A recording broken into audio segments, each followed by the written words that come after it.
Hi teacher, this is our oral exam and we are going to present the case between New Balance and Nike and Michael Furman, who is going to be the United States representative, and Maria Emilia Espinosa is going to be Nike's commercial manager.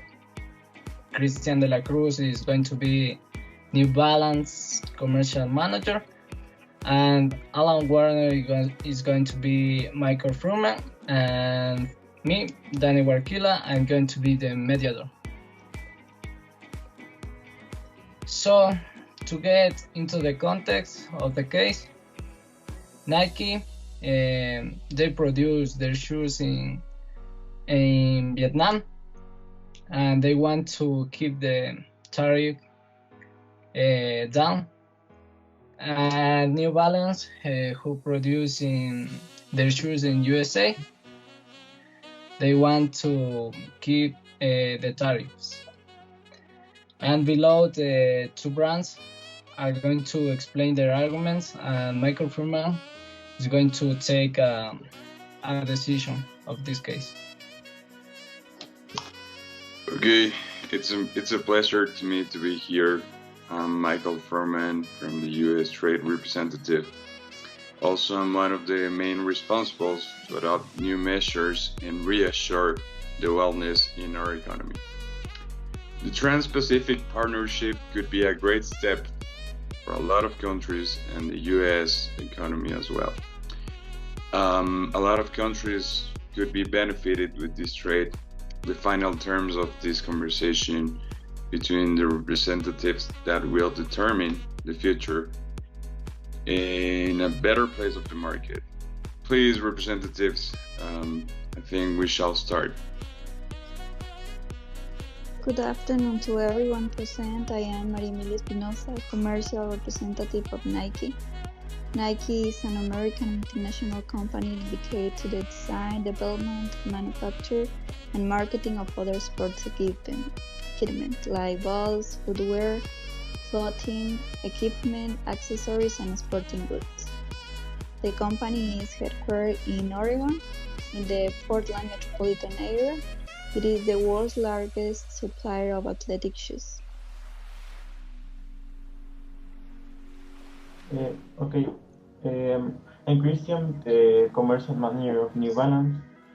To get more into context, it's an American manufacturer of both parts based in Boston, USA, with the name of New Balance Art Support Company. After considerable growth, it is one of the most important companies in the sector. New Balance maintains the factories in the United States as well, in the United Kingdom too, where one of the most prominent models is manufactured by differentiating itself from the competitors who generally develop their products outside of North America and Europe. New Balance has a higher position price. To justify the prices, New Balance also has a high development technology. So yeah, it's a big footwear company. Okay, thank you very much to the both of you. I think one of the most important parts right now is if we can start by talking about some key points. The actual tariff proposal to imported goods by the Incoterm of FUB, as you know, free on board, could round from 10% up to 48% in footwear. Not the same story for customer goods. They can really show an overprice there that could affect the market by generating a bridge between quality and prices.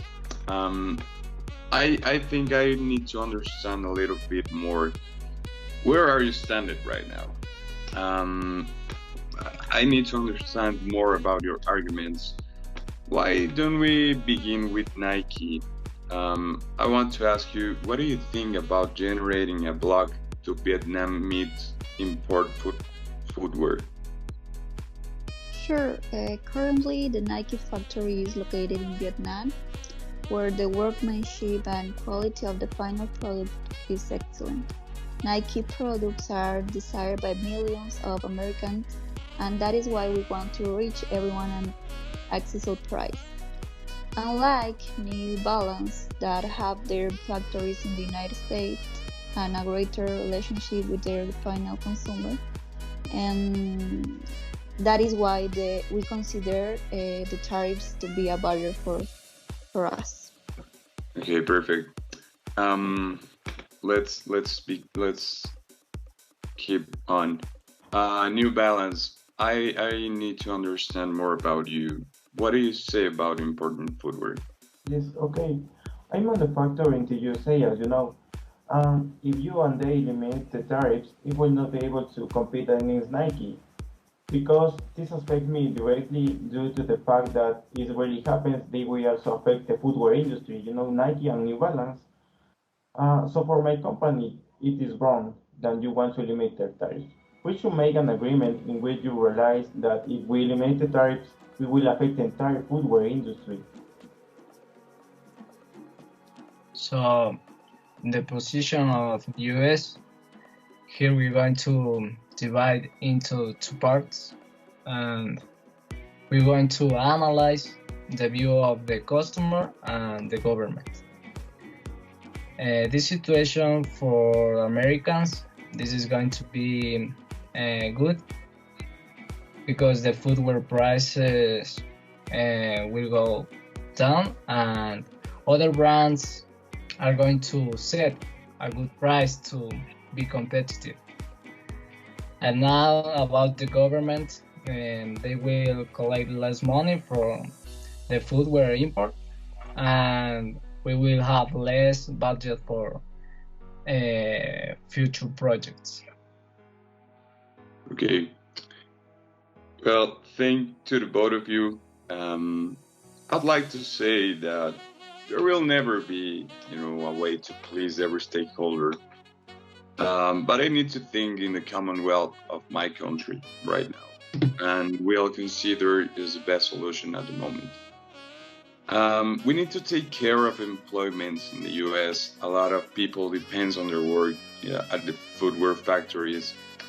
And by the other hand, if the market keeps open for imported goods, such as a low cost, we are actually managing, the market will briefly be saturated and suffocated, and in some ways leading into bad consequences in this precise moment to New Balance.